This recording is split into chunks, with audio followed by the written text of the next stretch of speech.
ना ओटीपी आएगा, ना कोई लिंक भेजेगा। हैकिंग छोड़िए, सिम कार्ड से ठगी का नया तरीका आया। जो दूसरों की करता था सुरक्षा, उससे ही लगा 50 लाख का चूना। मिस कॉल समझने की कर बैठा भूल। लगातार आते हैं फ्रॉड कॉल और मोबाइल से गायब होता है नेटवर्क, तो समझिए खतरा बहुत बड़ा है।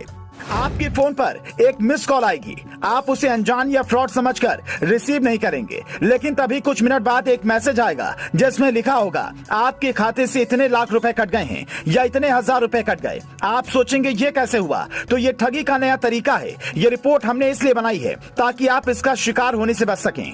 पुलिस को भी इस बात का पता तब चला जब एक सिक्योरिटी एजेंसी चलाने वाले व्यक्ति ने FIR दर्ज कराई, जिसमें उसने लिखा, मैं दिल्ली में सिक्योरिटी सर्विस कंपनी चलाता हूं। घर पर बैठा था, तभी फोन पर अनजान नंबर से लगातार कई कॉल आई। कुछ कॉल मैंने रिसीव की, जबकि कुछ नहीं कर पाया।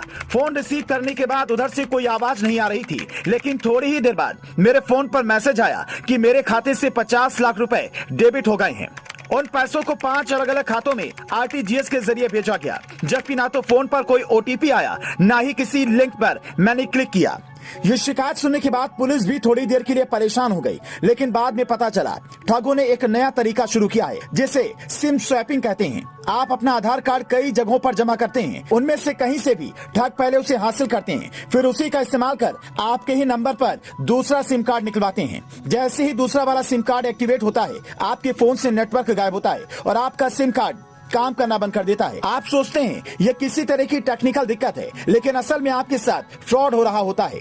ठग इतने शातिर होते हैं कि वो फर्जी वेबसाइट के जरिए आपकी बैंक डिटेल पहले ही चुरा लेते हैं। कभी कभी वो आपको फोन कर इतना परेशान करते हैं कि आप फोन स्विच ऑफ कर देते हैं। तो ऐसी गलती बिल्कुल मत कीजिएगा, क्योंकि पहला सिम कार्ड बंद होते ही दूसरा एक्टिवेट हो जाता है। कई बार ऐसा भी हो सकता है कि ठग आपको फोन कर कहें कि मैं जियो, वोडाफोन या एयरटेल ऑफिस से बोल रहा हूं। आपकी कॉल ड्रॉप की समस्या या इंटरनेट स्पीड ठीक करने के लिए कॉल किया है।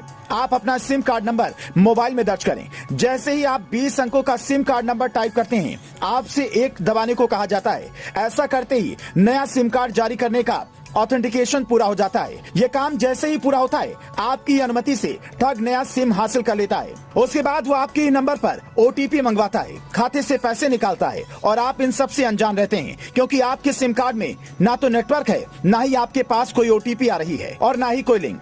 बस सीधा मैसेज आता है जिसमें लिखा होता है आपके खाते से इतने लाख का ट्रांजैक्शन हुआ है। ऐसे में इससे बचने के लिए आपको इन तरीकों को अपनाने की जरूरत है। अगर लगातार 1-2 दिनों तक नेटवर्क गायब रहे, तो अपना सिम कार्ड तुरंत बंद करवाइए और दूसरा लीजिए।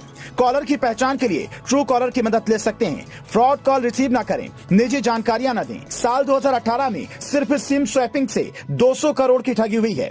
cybercrime.gov.in पर शिकायत भी कर सकते हैं। ऐसी घटनाओं के पीछे झारखंड के जामताड़ा गैंग का सबसे ज्यादा हाथ होता है। वहीं के लोगों की साइबर ठगी के तरीकों पर वेब सीरीज भी बन चुकी है। उनकी देखी देखी कई इलाकों में ऐसे ठग और पनपने लगे हैं, इसलिए आपको इनसे बचने की जरूरत है। ये जानकारी ज्यादा से ज्यादा लोगों तक पहुंचाएं, ताकि लोग ठगी से बच सकें। अगर आप भी किसी ऐसी घटना का शिकार हुए हैं या ठगों को सबक सिखाया है, तो हमें कमेंट करके बता सकते हैं। Bureau report, news flash.